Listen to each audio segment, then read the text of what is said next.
Stock market planner চ্যানেলে আপনাদের সকলকে স্বাগত।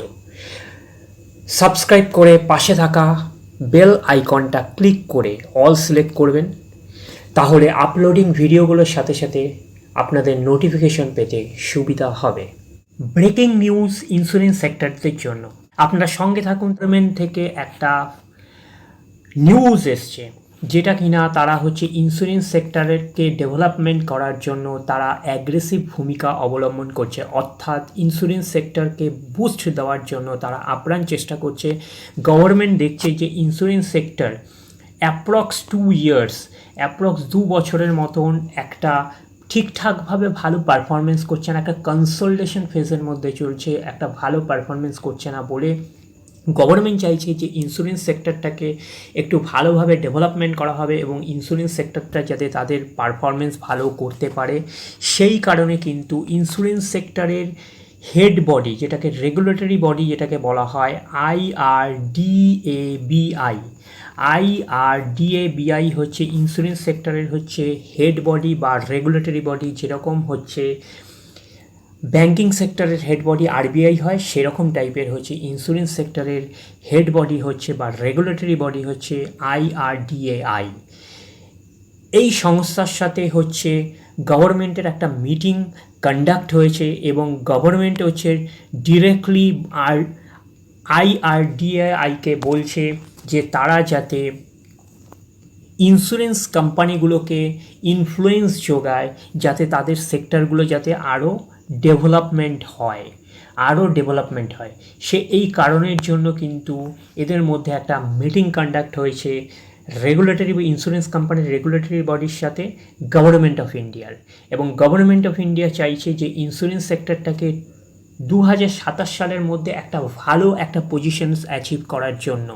তো সেই কারণে আইআরডিএআই অর্থাৎ ইন্স্যুরেন্স কোম্পানির রেগুলেটরি বডিও চেষ্টা করবে যে বিভিন্ন প্যাকেজ এবং বিভিন্ন সুযোগ সুবিধা দিয়ে যাতে ইন্স্যুরেন্স কোম্পানিগুলোকে যাতে একটা ভালো পারফরমেন্স করাতে পারে, সেইটা কিন্তু তারাও চেষ্টা করবে। এটা মাথায় রাখবেন। তার মানে গভর্নমেন্ট একটা নজর দিচ্ছে ইন্স্যুরেন্স সেক্টরের ওপর। তাহলে এই সব ইন্স্যুরেন্স সেক্টরগুলো আগামী দিনে আরও ভালো পারফরমেন্স করবে এবং তাদের বিজনেসটাও ভালো করবে। যখনই বিজনেস ভালো করবে এবং তাদের পারফরমেন্স ভালো দেবে, পারফরমেন্স কখন ভালো দেয়? যখন বিজনেস ভালো হয়। বিজনেস যখন ভালো হবে তখন পারফরমেন্স ভালো দেবে। পারফরমেন্স ভালো দিলে ন্যাচারালি শেয়ার প্রাইস গ্রো করবে। এটা কিন্তু মাথায় রাখবেন, তখনই শেয়ার প্রাইস গ্রো করবে। তাহলে বিজনেসের ওপরে এরা টার্গেট করবে আগে। তো চেষ্টা করছে যে রেগুলেটরি বডি চেষ্টা করছে যে ইন্স্যুরেন্সের যতগুলো কোম্পানি আছে, ইন্স্যুরেন্সকে তো অনেকগুলো ভাগে ভাগ করা হয়। একটা লাইফ ইন্স্যুরেন্স, একটা হেলথ ইন্স্যুরেন্স একটা আছে, আর একটা জেনারেল ইন্স্যুরেন্স আছে। এই তিনটে ক্যাটাগরির ইন্স্যুরেন্স কোম্পানিগুলোকে রেগুলেটরি বডি চেষ্টা করছে যে এই তিনটে সেক্টরের যে কোম্পানিগুলো আছে ইন্স্যুরেন্স সংক্রান্ত, তাদের যাতে বিজনেসটা আরও গ্রো করে সেটার ওপরে কিন্তু তারা বিশেষ করে জোর দিচ্ছে।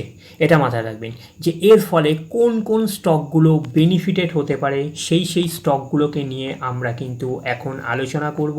সঙ্গে থাকুন। ফার্স্ট স্টক আমরা আসবো, এরকম পরপর সিরিয়ালভাবে আসবো, আপনারা কিন্তু স্কিপ করবেন না, সাথে সাথে থাকুন যে কোন স্টকগুলো আপনারা র্যাডারে রাখবেন এবং স্টাডি করতে পারেন, ফান্ডামেন্টালি ভালো রয়েছে, আর কোন কোন স্টকগুলো একদমই উইক রয়েছে, যে স্টকগুলোতে যাওয়া উচিত না, সেগুলো নিয়ে আমরা কিন্তু ডিসকাস করব। তাহলে সঙ্গে থাকুন। আমরা আসছি ফার্স্ট স্টক। আমরা আসলাম ফার্স্ট স্টক, যার নাম আইসিআইসিআই লুমবার্ড জেনারেল ইন্স্যুরেন্স। আমরা প্রথমে যেগুলো আসছি সেগুলো জেনারেল ইন্স্যুরেন্সের মধ্যে আসছি। জেনারেল তিনটে সেগমেন্ট বলেছি, জেনারেল ইন্স্যুরেন্স, হেলথ ইন্স্যুরেন্স আর লাইফ ইন্স্যুরেন্স।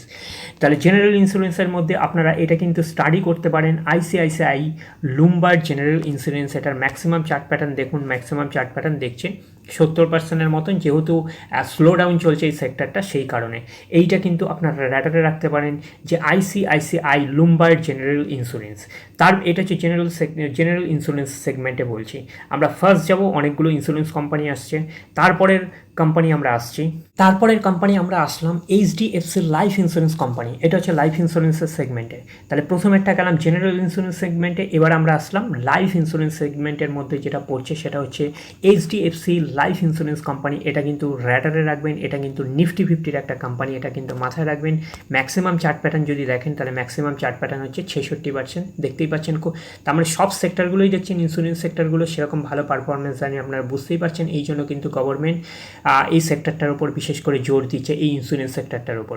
আপনারা এটাতেও দেখতে পাচ্ছেন 66%, কিন্তু একটা টাইমে কিন্তু এই কোম্পানিগুলো যেহেতু ফান্ডামেন্টালি স্ট্রং কোম্পানি, ভালো কোম্পানি আছে, যেমন আইসিআইসিআই লোম্বার্ড রয়েছে, এইচডিএফসি লাইফ ইন্স্যুরেন্স আছে, এগুলো কিন্তু আগামী দিনে কিন্তু গ্রো করবে বিজনেসটা, এটা কিন্তু মাথায় রাখবেন। এই কোম্পানিটাকে কিন্তু আপনারা র্যাডারে রাখতে পারেন, এইচডিএফসি লাইফ ইন্স্যুরেন্স কোম্পানি। যেহেতু এইচডিএফসি একটা বড় গ্রুপ, এইচডিএফসি গ্রুপ থেকে বিলং করছে একটা কোম্পানি, এইটাকেও কিন্তু আপনারা র্যাডারে রাখবেন। তারপরে আমরা আসছি নেক্সট কোম্পানি। তারপরে আমরা নেক্সট কোম্পানি যেটা আসলাম সেটার নাম হচ্ছে এসবিআই লাইফ ইন্স্যুরেন্স কোম্পানি। এটাও কিন্তু একটা লাইফ ইন্স্যুরেন্স সেগমেন্টের একটা company, SBI life insurance company. এটাও কিন্তু মাথায় রাখবেন। আমি যতগুলো কোম্পানি বললাম, আগের দুটো কোম্পানিও হচ্ছে লার্জ ক্যাপ টাইপের কোম্পানি, এটাও কিন্তু লার্জ ক্যাপ টাইপের কোম্পানি, দেখতেই পাচ্ছেন 1,00,000 কোটি টাকার মার্কেট ক্যাপিটালাইজ হচ্ছে কোম্পানি হচ্ছে এসবিআই লাইফ ইন্স্যুরেন্স কোম্পানি। এটারও যদি আপনারা ম্যাক্সিমাম চার্ট প্যাটার্ন দেখছেন 59%, মানে অ্যাপ্রক্স 60%-এর মতন, মানে যতগুলো ইন্স্যুরেন্স কোম্পানি দেখছেন ওই অ্যাপ্রক্স 60%-এর কাছাকাছি কিন্তু অল টাইম রিটার্ন দিয়েছে। তার মানে আপনারা বুঝতেই পারছেন যে একটা স্লো ডাউন ফেসে রয়েছে যে ইন্স্যুরেন্স কোম্পানিগুলো।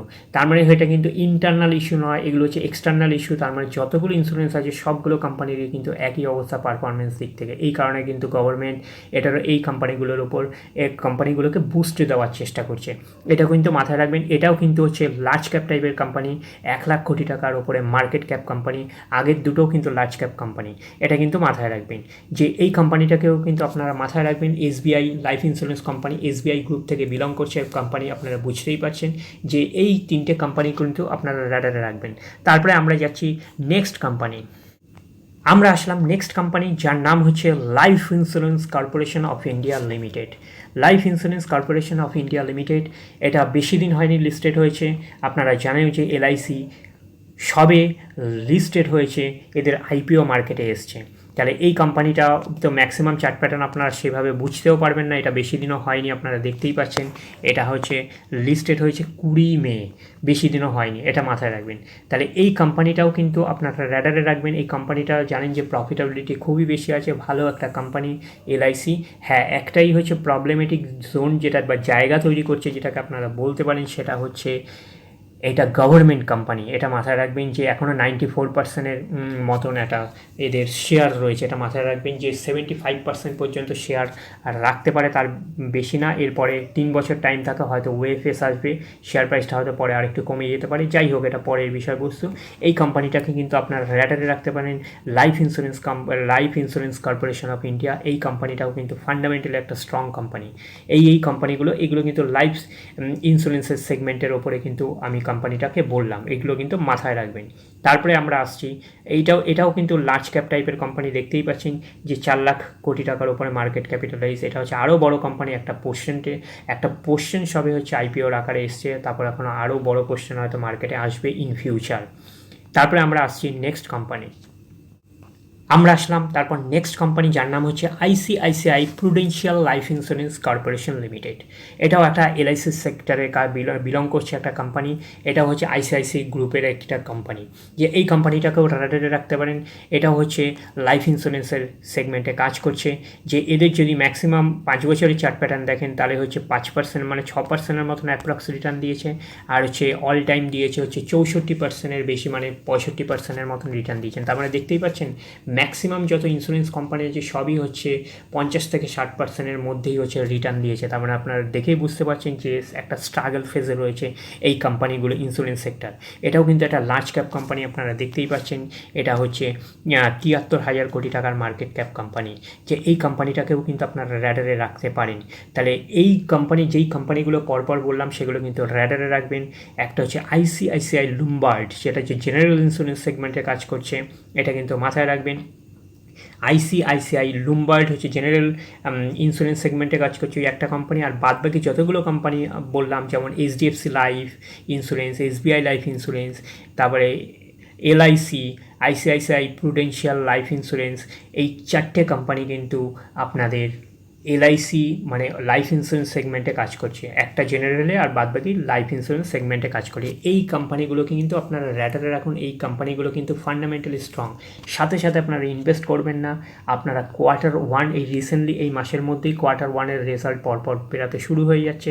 Q1-এর রেজাল্টগুলো দেখবেন, দেখে তাদের পারফরমেন্স দেখবেন, দেখে আপনারা ডিসাইড করবেন কোন কোম্পানিটা কিনবেন কি কিনবেন না, পুরোপুরি অ্যানালিসিস করে তারপরে দেন কিনবেন। তাহলে এই কোম্পানিগুলোকে আপনারা র্যাডারে রাখেন। এই কোম্পানিগুলো কিন্তু ইন ফিউচার কিন্তু গ্রোথ রয়েছে, ইন ফিউচার কিন্তু এদের রিটার্ন ভালো দেবে, যেহেতু 2027 সাল অবধি গভর্নমেন্ট একটা টার্গেট করছে এবং তাদের রেগুলেটরি বোর্ডকে বলেছে, যেটা IRDAI-কে বলেছে যে তারা যাতে এই মানে ইন্স্যুরেন্স সেক্টরের ওপর যাতে তারা হাইলাইট করে।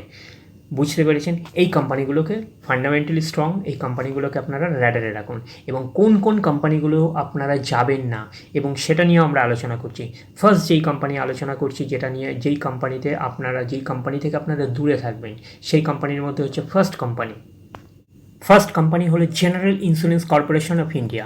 এই কোম্পানিটা থেকে আপনারা কিন্তু অনেকটাই দূরে থাকবেন। এই কোম্পানি কিন্তু মনে রাখবেন এটা গভর্নমেন্ট অফ ইন্ডিয়ার কোম্পানি, গভর্নমেন্ট ইন্ডিয়ার স্টেক রয়েছে। এটা যদি আপনারা ম্যাক্সিমাম চার্ট প্যাটার্ন দেখেন, দেখতেই পাচ্ছেন যে ওয়েল ডিস্ট্রয় করেছে, 72%-এর ওপর ওয়েল ডিস্ট্রয় করেছে অল টাইম রিটার্ন, মানে 2017 সাল থেকে। এটা কিন্তু মাথায় রাখবেন, যে কোনো মুহূর্তে এই কোম্পানিটার ওএফএস আসতে পারে, কেননা গভর্নমেন্টের এখনও 85% স্টেক এই কোম্পানিতে হয়ে রয়েছে। কত পার্সেন্ট স্টেক হয়ে রয়েছে? 85% স্টেক রয়েছে গভর্নমেন্ট অফ ইন্ডিয়ার। একটা জিনিস মাথায় রাখবেন যে সেবি রুলস অনুযায়ী 75%-এর বেশি কিন্তু স্টেক থাকে না। তাহলে এখানে 85% আছে কেন? এখনও 10% কমাতে হবে তাদেরকে। তার কারণ হচ্ছে 3 বছর অন্তত অ্যাটলিস্ট টাইম থাকে, যে 3 বছরের মধ্যে যে 75%-এর মধ্যে তাদেরকে স্টেকটাকে আনতে হবে। তাহলে এটা কিন্তু 3 বছর ওভার হয়ে গেছে। আপনারা দেখতেই পাচ্ছেন যে IPO লঞ্চের পরে যে কোনো মুহূর্তে কিন্তু এই কোম্পানিটার কিন্তু ওএফএস আসতে পারে। ওএফএস আসার পরে কিন্তু এটার কিন্তু স্টক কিন্তু প্রাইস আরও ক্র্যাশ হতে পারে। তারপরে আপনারা দেখতেই পাচ্ছেন এই কোম্পানিটা কিন্তু ফান্ডামেন্টালি অতটা স্ট্রং কোম্পানি নয়, দেখতেই পাচ্ছেন ওয়েল ডিস্ট্রয় করেছেন। এই কোম্পানি থেকে আপনারা কিন্তু অ্যালার্ট থাকবেন। এটা হচ্ছে ফার্স্ট কোম্পানি বললাম। এবং সেকেন্ড কোম্পানি আমি আসছি। সেকেন্ড কোম্পানিটা হলো new India assurance company limited.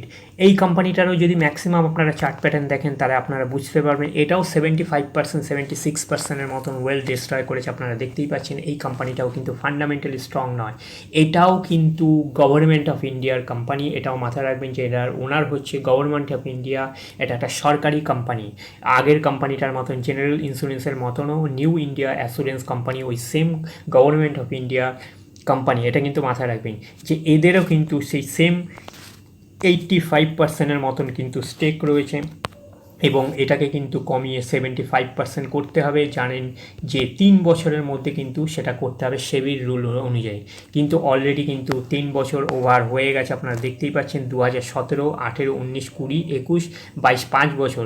আপনারা বলতেই পারেন যে কী হলো 3 বছর হয়ে যাওয়ার পরে 5 বছরের পরেও কেন এখনও কমায়নি? তার কারণ কিন্তু গভর্নমেন্ট অফ ইন্ডিয়া বা অর্থাৎ এই কোম্পানির ম্যানেজমেন্ট আপনারা বলতে পারেন, এরা হচ্ছে কোভিডের বিভিন্ন ইস্যু দেখিয়ে সেটাকে কিন্তু আরেকটু ডিলে করে রেখেছে। কিন্তু এখন সেবি হয়তো আর ডিলে নাও করতে পারে। এদের ওপর কিন্তু একটা কম্পেনসেশন চার্জ কিন্তু তারা করতে পারে। একটা কিন্তু মাথায় রাখবেন যে কোনো মুহূর্তে এইটা কিন্তু র্যাডারে রাখবেন যে কোনো মুহূর্তে এই কোম্পানিটা কিন্তু তাদের ওএফএস আনতে পারে। যে এটা মাথায় রাখবেন যে তাদের কিন্তু 3 বছর কিন্তু অলরেডি ওভার হয়ে গেছে। তাহলে এই দুটো কোম্পানিতে কিন্তু গভর্নমেন্ট অফ ইন্ডিয়া কিন্তু ফেসে রয়েছে যে তাদের স্টেক তারাও মানে বিক্রি করার কৌশল করেও কিছু করতে পারছে না। তার কারণ হচ্ছে তাদের হচ্ছে শেয়ার প্রাইসটা অনেকটা কিন্তু ক্র্যাশ করে নেমে গেছে। তো গভর্নমেন্টও এই দুটো কোম্পানিতে কিন্তু ফেসে রয়েছে, এটা কিন্তু মাথায় রাখবেন। সেই কারণে কিন্তু আপনারা র্যাডারে রাখবেন। এটা কিন্তু ইনভেস্টমেন্টের জন্য একদম অ্যাপ্রোপ্রিয়েট কিন্তু কোম্পানি নয়। কোন কোম্পানি? জেনারেল ইন্স্যুরেন্স আর হচ্ছে নিউ ইন্ডিয়া অ্যাসুরেন্স কোম্পানি, দুটোই হচ্ছে সেম ক্যাটাগরি। দেখতেই পাচ্ছেন দুটোরই হচ্ছে 75%-এর মতন ওয়েল চেষ্টাই করেছে, আবার দুটোই দেখছেন 85%-এর মতন এদের স্টেক রয়েছে। এই কোম্পানি যে কোনো মুহূর্তে ওএফএস আনতে পারে। তো এই দুটো কোম্পানি থেকে আপনার অ্যালার্ট থাকবেন। আর বাদবাকি যে কোম্পানিগুলো বললাম ওইগুলো আপনারা র্যাডারে রাখুন, Q1-এর রেজাল্টটা দেখুন, দেখে আপনারা ডিসাইড করবেন যে এই ইন্স্যুরেন্স সেক্টরটা হয়তো আগামী দিনে ভালো পারফরমেন্স করবে, যেহেতু গভর্নমেন্ট এই সেক্টরটাকে বুস্ট দেওয়ার চেষ্টা করছে। তাহলে এই অবধি, নেক্সট ভিডিওতে আবার দেখা হবে। ধন্যবাদ।